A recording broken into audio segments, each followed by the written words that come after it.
Hello दोस्तों, मेरा नाम है सैफ और आप देख रहे हैं हमारा यूट्यूब चैनल एंशिएंट वर्ल्ड। हमारी दुनिया के इतिहास में बहुत से राजा हुए, लेकिन एक ऐसा राजा जिसके नाम के आगे दुनिया महान लगाती है। हम बात कर रहे हैं महान सिकंदर की, जिसे पूरी दुनिया Alexander the great, Alexander third और अलेक्जेंडर मैसेडोनियन के नाम से भी जानती है। सिकंदर ने अपनी ज़िंदगी में लगभग उन सभी ज़मीनों को जीत लिया था जो प्राचीन ग्रीक लोगों को पता थी। सिकंदर ने अपनी मौत तक दुनिया के केवल 15% हिस्से को ही जीता था, लेकिन वह पूरी दुनिया को जीतने की चाहत रखता था। इसीलिए उसे विश्व विजेता भी कहा जाता है और उसके नाम के साथ महान या फिर द ग्रेट लगाया जाता है। इतिहास में वह सबसे बहादुर योद्धा माना गया है जो ईरान, सीरिया, मिस्र, मेसोपोटामिया, फिनीशिया, जेदुआ, गाज़ा, बैक्ट्रिया और भारत के पंजाब तक जीत हासिल करता चला गया। सिकंदर ने जब अपने पिता की वरासत के बारे में सुना तो वह वरासत में मिली ज़्यादा जायदाद और ज़्यादा ताकत पाकर खुश होने की बजाय यह सोचकर उदास हो गया कि जब तक वह राजा बनेगा तब तक उसके पास कुछ जीतने के लिए बचेगा ही नहीं। सिकंदर का जन्म 20 जुलाई 356 ईसा पूर्व में मैसेडोनिया के प्राचीन साम्राज्य की राजधानी पेला में हुआ था, जो यूरोपियन देश ग्रीक का एक शहर है। सिकंदर के पिता का नाम फिलिप था, जो कि मैसेडोनिया और ओलंपिया के राजा थे, और उनकी माता का नाम ओलंपियस था। सिकंदर की परवरिश पेला के शाही दरबार में हुई थी। जिस दिन सिकंदर पैदा हुआ, इफेसस में डायना के मंदिर में आग लग गई। यह मंदिर प्राचीन विश्व के 7 अजूबों में से एक है। सिकंदर बचपन से ही बहुत बुद्धिमान था। सिकंदर ने 12 वर्ष की उम्र में घुड़सवारी सीख ली थी। सिकंदर के पिता फिलिप चाहते थे कि सिकंदर को पढ़ाई के साथ साथ युद्ध विद्या का भी पूरा ज्ञान हो, इसलिए उन्होंने अपने एक अनुभवी और कुशल रिश्तेदार को सिकंदर के लिए नियुक्त किया था, जिससे सिकंदर ने गणित, घुड़सवारी, धनुर्विद्या की शिक्षा ली। इसके बाद लाइमेक्स ने सिकंदर को युद्ध विद्या की शिक्षा दी थी। सिकंदर के घोड़े का नाम बुसीफेलस था, जो ज़्यादातर सिकंदर के साथ ही रहता था।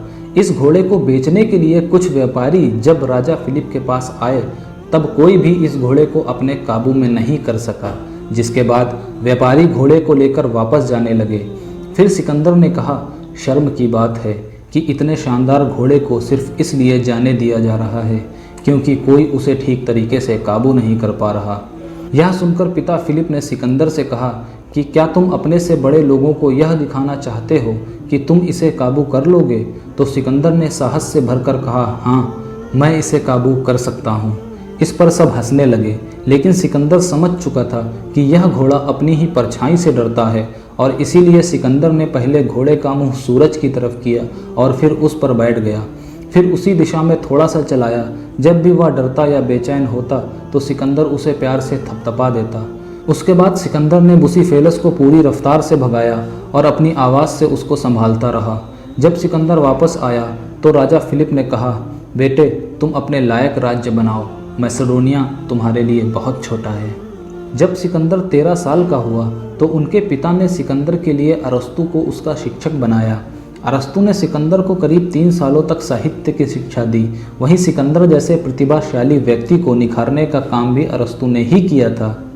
सिकंदर ने अपने पिता द्वारा मैसेडोनिया को एक सामान्य राज्य से महान सैन्य शक्ति में बदलते देखा। जब सिकंदर 16 साल का था, फिलिप ने उसे मैसेडोनिया का शासन सौंप दिया और खुद बैजेंटियम को जीतने के लिए चल पड़ा। जिसके बाद मयदी लोगों ने विद्रोह कर दिया तो सिकंदर ने उनके सबसे बड़े शहर पर चढ़ाई कर दी और उन्हें हरा दिया, और उस शहर का नाम बदलकर अपने नाम पर यानी अलेक्जेंड्रोपोलिस रख दिया।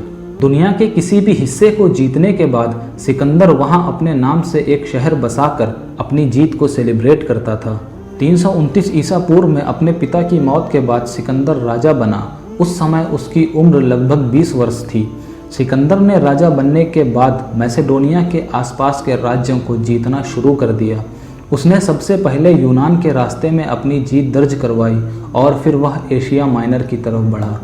अनेक शानदार युद्ध के बीच उसने एशिया माइनर को जीतकर सीरिया को फतह किया और फिर ईरान, मिस्र, मेसोपोटामिया, फिनीशिया, जेदुआ, गाज़ा और बैक्ट्रिया प्रदेश पर विजय हासिल करता गया।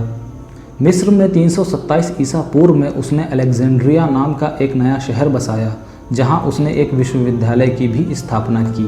ईरानियों ने 20,000 सिपाहियों और 20,000 घुड़सवारों के साथ जब सिकंदर को रोकने के लिए पड़ाव डाला तो सिकंदर की फ़ौज ने ऐसा ज़ोरदार हमला किया कि जंग शुरू होने के कुछ ही देर बाद ईरानी फ़ौज जान बचाकर भागने के लिए मजबूर हो गई और इस युद्ध में भी सिकंदर को जीत हासिल हुई। तटवर्ती इलाकों के सारे शहरों ने सिकंदर को समर्पण कर दिया, सिर्फ हेलिकार्नासस और मिलिटस को छोड़कर। इन्हें सिकंदर को ताकत से लेना पड़ा था। सिकंदर और राजा डेरियस के बीच हुई जंग में सिकंदर ने डेरियस को बुरी तरह हराया, जिसमें सिकंदर की फौज के 450 सिपाही मारे गए और 4,500 सिपाही घायल भी हुए, जिसमें खुद सिकंदर भी घायल हुआ। जंग खत्म होने के बाद बंदी बनाए गए लोगों में डेरियस की मां, पत्नी और बेटियां भी थीं। सिकंदर ने इन महिलाओं को आश्वासन दिया कि उन्हें उससे या उसके आदमियों से डरने की ज़रूरत नहीं है।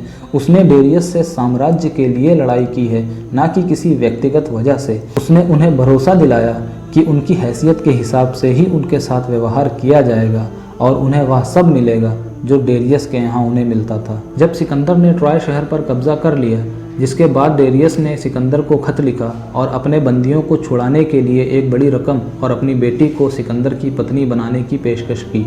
सिकंदर ने अपने दोस्त पारमोनियो को इस पेशकश के बारे में बताया और सलाह मांगी तो उसके दोस्त ने कहा, अगर मैं तुम होता तो मैं खुशी से मान जाता। सिकंदर ने जवाब दिया, हाँ मैं भी मान जाता अगर मैं तुम होता, लेकिन मैं सिकंदर हूँ। फिर सिकंदर ने खत में यह लिखकर डेरियस को भेजा कि पूरा एशिया मेरा है, अपने पूरे खजाने के साथ यह पैसा जो तुम मुझे देने के लिए कह रहे हो वो भी मेरा है। रही बात तुम्हारी बेटी की, तो अगर मैं उससे शादी करना चाहूँ तो तुम चाहो या ना चाहो मैं कर लूँगा। हाँ, अगर तुम्हें मुझसे कुछ चाहिए तो तुम खुद आओ और मुझसे मांग लो। अक्टूबर 331 ईसा पूर्व में सिकंदर ने अरबेला के मैदान में डेरियस से हुई जंग में डेरियस को हरा दिया था। डेरियस इस बार 10 लाख लोगों की फौज लेकर आया था। सिकंदर के कुछ सिपाहियों ने सलाह दी कि दिन की रोशनी के बजाय रात को हमला करना चाहिए, क्योंकि इतनी बड़ी फौज से दिन में मुकाबला करना खतरनाक होगा। इस पर सिकंदर ने कहा, मैं जीत को चुराना नहीं चाहता बल्कि हासिल करना चाहता हूँ। अगर डेरियस यह लड़ाई अपने ही चुने हुए मैदान में दिन दहाड़े हार जाएगा तो फिर वह दोबारा हमसे लड़ने की हिम्मत नहीं करेगा। अगले दिन सुबह दोनों फौजों में जंग शुरू हो गई। डेरियस इतनी बड़ी फौज लेकर भी सिकंदर से हार गया।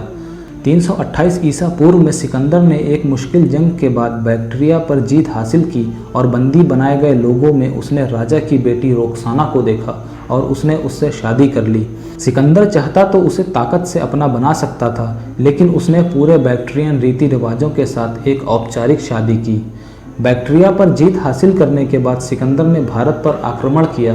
पंजाब में सिंधु नदी को पार करते हुए सिकंदर तक्षशिला पहुंचा।